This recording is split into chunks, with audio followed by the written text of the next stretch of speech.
This video is about what happens when Saturn transits over Rahu. आपके birth chart में जब शनि राहु के ऊपर ट्रांजिट करता है तो उसके इफ़ेक्ट्स क्या होंगे, ये वीडियो उस बारे में होने वाला है।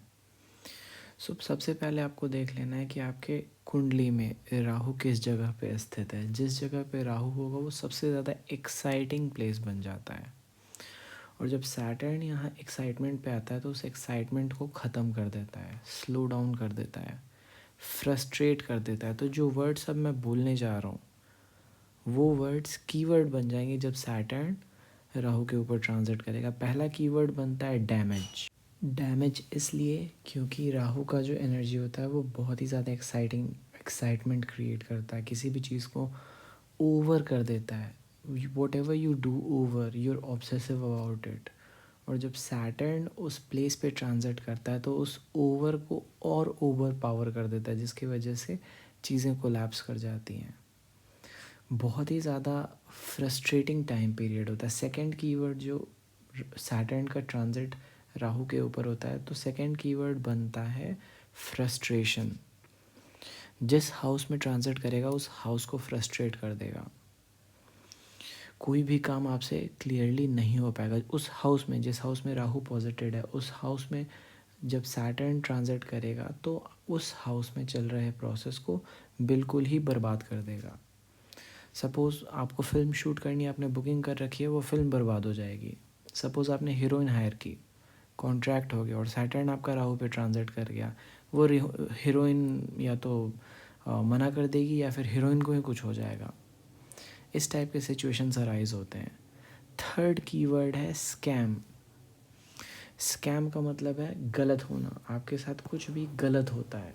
जिस जगह पे, जिस प्लेस पे, जिस हाउस में सैटर्न का ट्रांजिट होगा उस हाउस से रिलेटेड स्कैम आपको झेलने होते हैं। फॉर एग्जांपल, अगर 8th हाउस में सैटर्न आपका ट्रांजिट कर रहा है और राहु ऑलरेडी प्रेजेंट है, तो सपोज सैटर्न आपके 9th हाउस में, तो 9th हाउस त्याग का हाउस होता है। 8th हाउस लोगों को आप क्या दे रहे हो, तो लोगों को कुछ भी आप ऐसा दे देते हो जो कि बहुत ही स्कैंडलस है। स्कैंडल, फोर्थ कीवर्ड है स्कैंडल। कुछ ऐसा बोल जाना जो कि नहीं बोलना चाहिए था, कुछ इस तरीके का विवाद क्रिएट करना जो कि नहीं करना चाहिए था। बहुत बार ऐसा होता है कि जो स्टेज पे लोग स्पीच देते हैं तो स्पीच में स्कैंडल क्रिएट कर देते हैं, कुछ ऐसा बोल देते हैं जो उनको नहीं बोलना चाहिए था। तो वो इसलिए होता है क्योंकि सैटर्न राहु के ऊपर ट्रांजिट कर रहा होता है। लेकिन ज़रूरी नहीं है कि इसी फॉर्म में हो। आपको पहले देख लेना है कि राहु किस हाउस में प्लेस्ड है, फिर आपको देख लेना है सैटर्न किस हाउस में प्लेस्ड है, और फिर ये देख लेना है कि अपने से कितना ट्रांजिट कर रहा है। इसके एग्जांपल्स बहुत वाइड हो जाते हैं और बहुत ही वास्ट एक्सप्लेनेशंस होते हैं। फॉर एग्जांपल, सपोज़ राहु आपका फर्स्ट हाउस में है और सैटर्न आपका 4th हाउस में, तो 4th हाउस का मतलब होता है किसी भी चीज़ को कंस्ट्रक्ट करना, लर्निंग। सैटर्न अपने से 10वां चलेगा, अपने से 10वां किसी भी चीज़ को रेस्ट पे डालता है, तो आपकी बॉडी को रेस्ट पे डाल देगा। राहु आपकी बॉडी में है, फर्स्ट हाउस में आपकी बॉडी में, तो you are excited about your body. तो जब सैटर्न चलेगा राहु के ऊपर तो कंजम्पशन के वजह से, किसी चीज़ के कंस्ट्रक्ट होने के वजह से, लर्निंग के वजह से आपकी बॉडी रेस्ट मोड में चली जाएगी, और ये बहुत ही हैम्पर करने वाला होगा आपको। चलो दूसरा एग्जांपल ले लेते हैं। सपोज़ राहु आपका 11वें स्थान पे और सैटर्न आपका 10वें स्थान पे, तो 10वें स्थान से हमेशा दूसरा चाल 11वें स्थान पे चलेगा, तो 11वें स्थान को इफेक्ट करेगा। 11वां स्थान क्या है, आपकी अर्निंग्स। 10वां स्थान है स्टॉक करना। तो you are excited about earning, but यहाँ पे 10वें स्थान का जो शनि है जब ये 11वें स्थान पे जाएगा, स्लो करेगा, स्कैंडल, स्कैम, फ्रस्ट्रेट और चीज़ों को तबाह करेगा 11वें स्थान पे। बेसिकली ओवरफ्लो क्रिएट कर देगा। तो जिस कारण क्या होगा, ब्लैक मनी, ज़्यादा एक्स्ट्रा पेमेंट ले लेना बिफोर हैंड, किसी से काम ना, बिना काम किए पहले पैसे ले लेना। तो हर किसी के कुंडली में सैटर्न और राहु का प्लेसमेंट कहीं ना कहीं होता है, और ये ज़िंदगी का सबसे बड़ा मिस्टेक क्रिएट करता है आपके लाइफ में।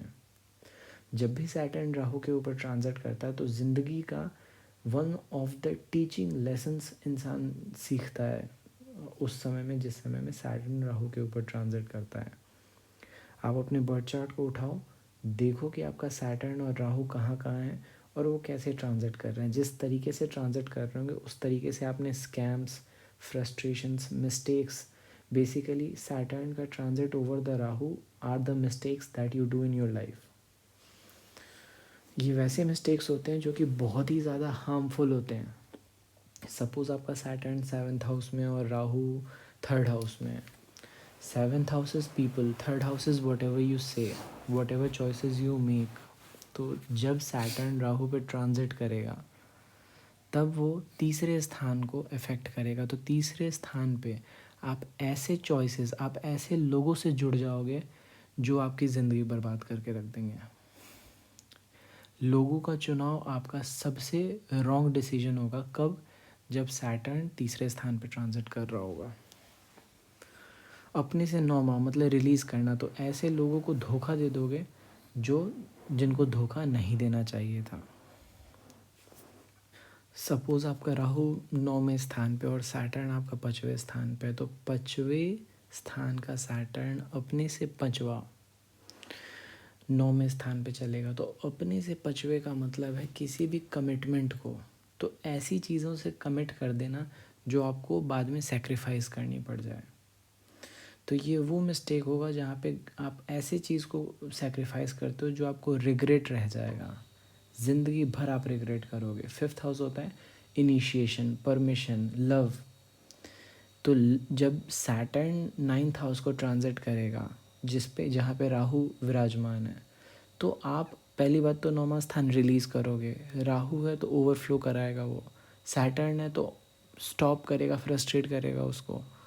तो आप ऐसे इंसान को रिलीज़ कर दोगे अपने लाइफ से जिसको आपको रिलीज़ नहीं करना था। और सैटर्न का सबसे बड़ा टीचिंग होता है जब वो राहु के ऊपर ट्रांजिट करता है, वो आपकी क्यूरियोसिटी को अलाइन करने के लिए इतना ज़्यादा परेशान करेगा आपको कि आप बिल्कुल ब्रेकअप टाइप की सिचुएशन क्रिएट करता है ये। जब 9वें स्थान पर बहुत ही ज़्यादा रूथलेसली आप ब्रेकअप करोगे।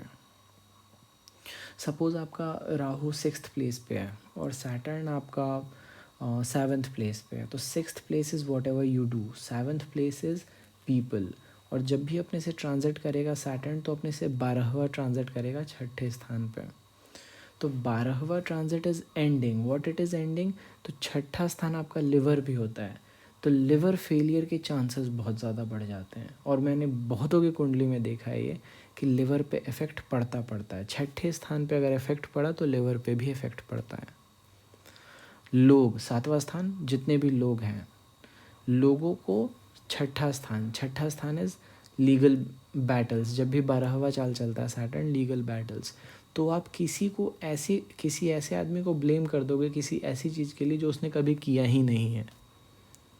फॉर एग्ज़ाम्पल आप किसी पे सेक्सुअल हरासमेंट का केस डाल सकते हो जबकि वो आदमी निर्दोष हो सकता है। हो सकता है कि आप किसी इंसान को अक्यूज़ कर दो कि इसने किसी का मर्डर किया, उसने कभी मर्डर किया ही नहीं होगा। तो ये सिचुएशन बनता है जब राहु 6ठे में होता है, सैटर्न 7वें में होता है। तो ये मिस्टेक्स हैं जो आप अपने लाइफ में करते हो। आपको बहुत केयरफुल रहना चाहिए जब सैटर्न राहु के ऊपर ट्रांजिट करता है, बिकॉज आने वाले समय में फिर वो रिफ्लेक्ट बैक बहुत बुरा करता है। मैं अपनी आने वाली वीडियोस में बताऊंगा कि सैटर्न के इफ़ेक्ट्स जो होते हैं वो लॉन्ग टर्म में कैसे दिखते हैं, बट शॉर्ट टर्म में जब सैटर्न आपके राहु के ऊपर ट्रांजिट कर रहा है, बीवेयर, क्योंकि scam is going to happen. निश्चित है कि स्कैम होना है, निश्चित है कि आप मिस्टेक करोगे, निश्चित है। सपोज स्टॉक मार्केट में आप हो तो आपके किसी एडवाइस की वजह से लोगों का नुकसान हो जाएगा। तो ये जो ऐसी चीज़ें होती हैं जो बहुत ही ज़्यादा आप रिग्रेट करते हो बाद में, ये चीज़ें होती हैं जब सैटर्न राहु के ऊपर ट्रांजिट करता है। सपोज़ आपका सैटर्न 11th हाउस में और राहु 9th हाउस में। 11th house is earnings, 9th house is release, 11वां चाल। तो आप ऐसी चीज़ों को रिलीज़ कर दोगे जो आपको रिलीज़, ऐसे अर्निंग्स, ऐसे दोस्तों को रिलीज़ करोगे जो नहीं करना चाहिए था, रिग्रेट करोगे। सो आप हाउसेस को अंडरस्टैंड करो, देखो कि आपके सैटर्न की ट्रांजिट कहाँ हो रही है, और अगर राहु पे ट्रांजिट हो रही है तो बीवेयर और सतर्क रहिए। यही वो समय होता है कि जो लाइफ के जो कांड होते हैं वो बहुत बड़े बड़े कांड हो जाते हैं लोगों के साथ। So this was my analysis on Saturn transiting over Rahu. For more, stay tuned and subscribe.